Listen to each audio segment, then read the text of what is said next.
Hey everybody, it's Wendy. Welcome. Today we are going to create these super cute monster jars for Halloween treats, except I'm not giving them for Halloween. I'm giving them to, or I already gave them to, my nieces and my daughter because my husband and I celebrated our 10th wedding anniversary and we went away. So I left these for them because they watched our house, along with my sister in law. I should say that. So I got these mason jars on Amazon. And I have a link for them in the description below the video and over on my blog. And I get most of my mason jars on Amazon because I can just order them there and they come and they're super easy. So I got these little bubble hubba bubba tapes for my nieces and my daughter. But after I tried fitting them in the jar, they didn't fit. So you'll see that in a little bit. I got these really cute little suckers. They're teeny tiny. I put some candy corns in little baggies for each of the girls. And then I have other candy here too. So I got these jelly beans that have different villains on them from Disney movies, which we love Disney movies. So that was exciting. So there's Ursula, Maleficent, and Cruella de Vil. And then I made these little goodies that have some Starbursts. And then these really yummy apple, they're in the shape of an apple and they're caramel apple chocolates. So they have caramel inside. And then I have this big bag of Starburst. So I have all those goodies and I'm going to stuff the jars with the goodies. And you can see here, I figured out that the Hubba Bubba tape wasn't going to fit. So that was okay. I just kind of propped it up next to the jar on the table so that when they saw it, that it would be there. So I'm kind of pushing the jelly beans so that you can see the character through the glass.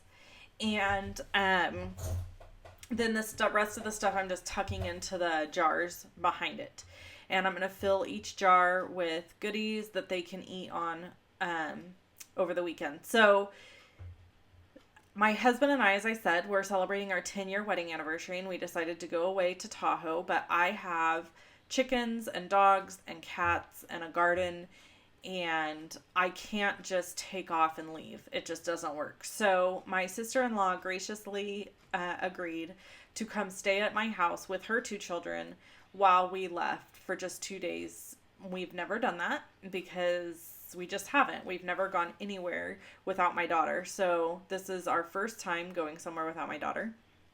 And so I really wanted to make it very, very special for them staying here. And so I did a big bag of like popcorn and chips and different things like that they could all share. And then I did these individual little jars of candy that they could be excited about getting.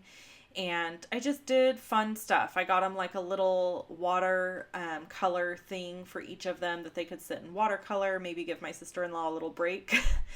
And it was funny. She said, I don't know if I'm going to be able to keep everything alive. She's a bit of a city girl, and I'm very much a country girl. So I said, it's okay. Just keep Macy alive, and Macy will keep everything else alive.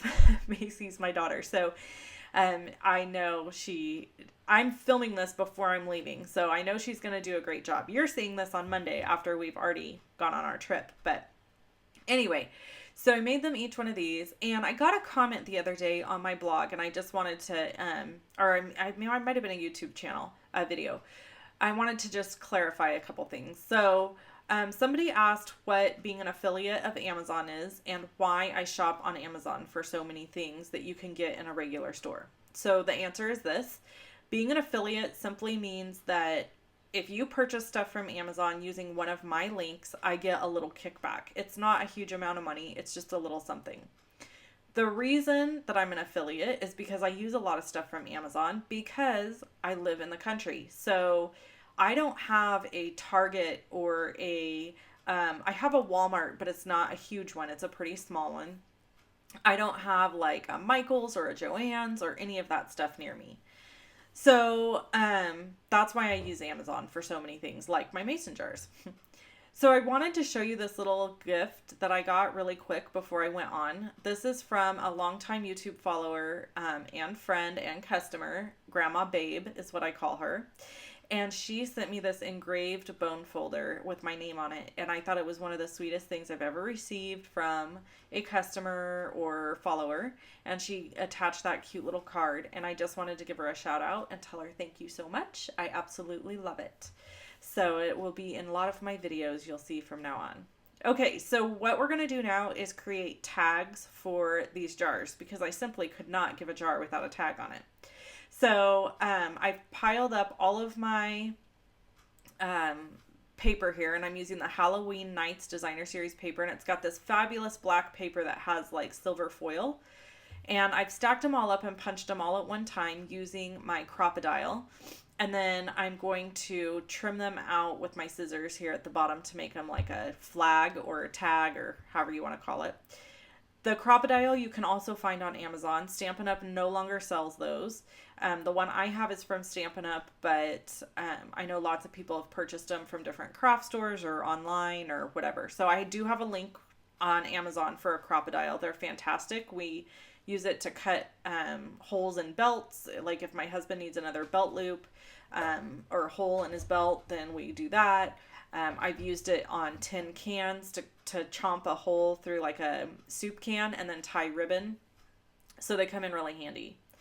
All right, so the tag base piece is cut at 4 inches by 3 inches. And then this piece that I'm layering on top is cut at 2.5 inches by 3.5 inches. And I'm just layering it down over the top. And you can see I hand cut the bottom of these two. They don't match up perfectly. I don't care. 8-year-olds and a 5-year-old are going to get these. So it's not like they're going to be looking at it like, oh my goodness, she didn't do this perfectly. I mean, they're going to rip the jar open and get to the candy, and that's what they're going to care about. So I'm certainly not stressing over my perfection on these. Okay, so then we have some Whisper White cardstock here that I'm going to use. And this is, sorry about my camera. I don't know what it was doing right there, but I'm using basic Memento Tuxedo Black ink. And I'm using the Cookie Cutter Halloween stamp set. And I gummed it up right there. And I'm going to make some mummies and a skeleton. I'm giving the girls all the mummies and with jars with the mummies on them. And I'm going to give my sister-in-law the one with the skeleton just so that she knows which one's hers. Because I put mostly just chocolate and Starburst in hers. I didn't put any of that other crappy candy that kids like, you know, the weird stuff. Kids like that stuff. Grown-ups don't like it, right? At least I don't. She doesn't. So I gave her Starburst and chocolate. And then I'm going to use the Jar of Haunt stamp set for the sentiment. And it's got such a cute little sentiment. It's a spooky treat just for you. And so what I'm going to do is I'm going to punch these out using the tag punch from Stampin' Up. I love this punch and I don't use it very often, but look at how perfectly it fits the sentiment. I mean, it almost looks like the sentiment was made for this punch. So I was super excited about that. And that almost never happens to me where I pick a punch and it just happens to be the perfect one to work the very first time. Sorry, I've got a lot of shadows. As you can see, my background's a little different. I had a catastrophe with my lights and you know, it's never ending with me with the lighting and all of that. So bear with me. All right, so we're punching out the little pieces now, the skeleton. Let me give you a tip. If you're using this punch with either the Cookie Cutter Halloween or Cookie Cutter Christmas stamp sets, I have 2 tips for you. The first tip is if you're stamping on Whisper White cardstock, you need to use the regular Whisper White cardstock and not the thick. If you use the thick, it'll ruin your punch because it's too thick for it to punch all those little bitty pieces out. The second tip is space your little guys out pretty far because the cookie cutter part itself punches out, but then all these little bitty pieces punch out around his sides.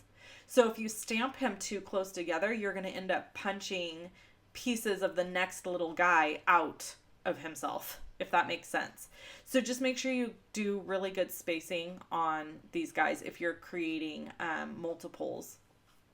All right, so then I just tucked this little tag right under this guy's arm like he's holding on to it.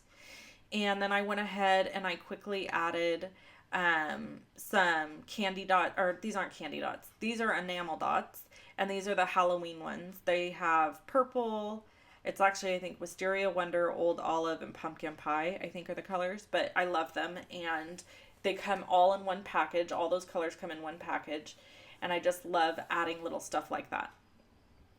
So now what we're going to do is the hard part, which is adding this stinking tag to the jar. I fuddled around with this so much. I started wanting to scream. Like, it was driving me crazy. What happened is I cut one of the strings a little bit shorter than the other one. So when I went to gather them up, they would come apart, and it just made me nuts.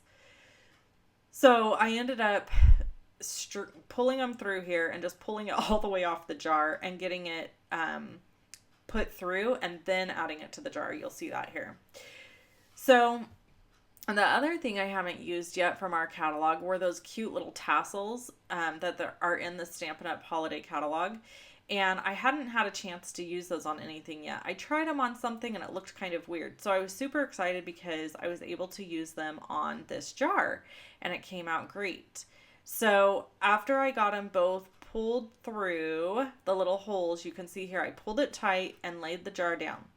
So then the trick is this. I had to do an overhand knot, just a single overhand knot, pull it nice and tight, put my finger there, and then do another overhand knot right over the top of that. And then I was able to add my tassel and tie my bow. Okay, so I wanted to mention that these jars are the wide mouth jars. So if you were making these, treats, the best thing to purchase when you are making a treat is to get the wide mouth jars. So I just wanted to mention that. Again, the link is in my description. So if you want these exact same jars, you're going to be able to get it just by clicking that link or over on my blog. But if you're at the store and you're picking up mason jars, just make sure you get wide mouth because that has a larger opening at the top, and that's what you want in order for it to look like this. Okay, so there they are. They're all finished and they are so super cute, and I think they're just gonna love them to death.